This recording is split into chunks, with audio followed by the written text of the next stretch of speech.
त्या निमित्तानं आपण इथे बघू शकतो वडाळ्याला काही महिला वडाळ्यावरनं परळवरून चालत कलश घेऊन आलेले आहेत आणि त्या कलश घेऊन ते परळ विलेज ते राम मंदिर इथे त्यांनी पायी प्रवास केलेला आहे। याच्यामध्ये आपण महिला बघू शकतो, लहान मुलं आहेत, काही वरिष्ठ नेते आहेत आणि हे लहान मुलांनी देखील त्यांच्या गळ्यामध्ये आपण बघू शकतो, गळ्यामध्ये जय श्रीरामचे हे बांधलेले आहेत, टोपी आहे त्यांची, टोपीवर जय श्रीराम लिहिलेलं आहे। लहान मुलांच्या हातामध्ये देखील झेंडा आपण बघू शकता आणि हे कुठून कसे आले हे आपण जाणून घेऊया त्यांच्याकडे।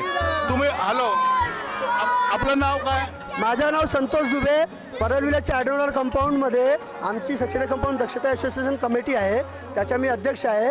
आमच्या कंपाऊंडच्या महिलांचा कळस यात्रा काढायचा होता।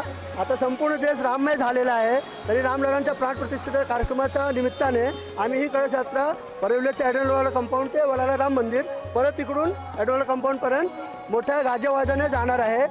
पण वाघेश्वरी वाणीचारमधून आम्ही जे कलश यात्रा श्रीरामाच्या नावाने इथून काढून आणलं आहे, ते आता आम्ही श्रीरामाच्या मंदिरापर्यंत, ते आता आम्ही येणारा कंपाऊंडपर्यंत हे श्रीरामाचा जन्म आहे आगोष्ट करत आम्ही जल्लोष करत आम्ही आलो आहे इथे।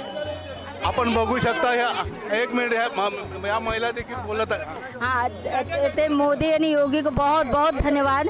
एक मैं गाना बोलना चाहती हूँ। अरे सरजू के तीरे आज खेली हैं रघुनंदन बबुआ, कानन कुंडल सोहे हाथ धनुहिया, अरे माथवा मचामा के तिलकिया रघुनंदन बबुआ, अरे सरजू के तीरे आज खेली हैं रघुनंदन। आपण बघू शकता सर्व वातावरण हे राममय झालेलं आहे। तरी आपण याच्यामध्ये काही पंजाबी महिला देखील आहेत, तर त्यांच्याकडे जाणून घेऊ आपण, त्यांना जाणून घेऊ आपण। काही पंजाबी महिला आहेत त्या देखील आपण आलेले आहेत, आपण आलेले आहेत तिथे कलश घेऊन। काय तुमचं काय म्हणणं काय? भगवान के लिए आए हम लोग। सिर्फ हमें इतनी खुशी हो रही है कि अयोध्या में राम जी आ रहे, तो हम अयोध्या तो नहीं पहुंच पा रहे हैं, तो हम मंदिर में तो पहुंच जाए यहाँ पे, इसके लिए हमें अच्छा लगा। हम राम जी के लिए आए। सुख शांति रहे, प्रेम श्रद्धा बनी रहे, कोई बीमारी ना रहे। आपण बघू शकता पूर्ण भारत हा भक्तिमय झालेला आहे आणि या ठिकाणी आपण बघू शकता सर्व महिला व सर्व लहान मुलं देखील हे हातामध्ये झेंडा आणि जय श्रीरामचा जयघोष करत आहेत।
उद्या सकाळी 7 वाजताच कार्यक्रमाला सुरुवात होईल। उद्या सकाळी महाराष्ट्रातल्या 9 नद्यांमधून पवित्र जल आणून आम्ही देवाला अभिषेक करणार आहोत। रामदेवाला अभिषेक होईल।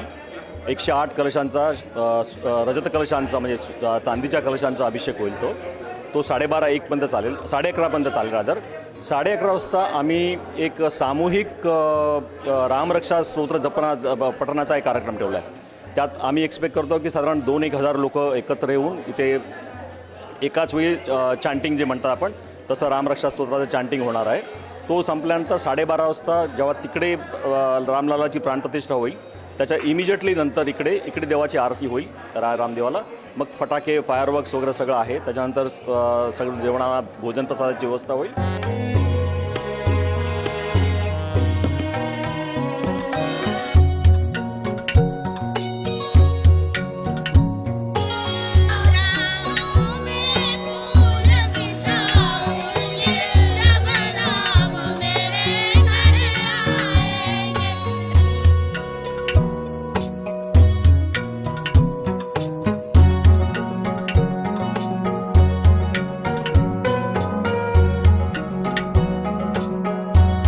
आता उद्याचा जो कार्यक्रम ह्या विभागामध्ये संपूर्ण वातावरण भगवमय झालं आहे. कटआउट लावण्यात आले आहेत, मोठमोठे रामाचे कटआउटसुद्धा लावण्यात आले आहेत. आणि उद्या माझ्या ऑफिसवरती अनेक ठिकाणी प्रसाद वाटप आहे, लाडू वाटप आहेत. माझ्या दादर भागामध्ये 1 लाख लाडू वाटत आहेत.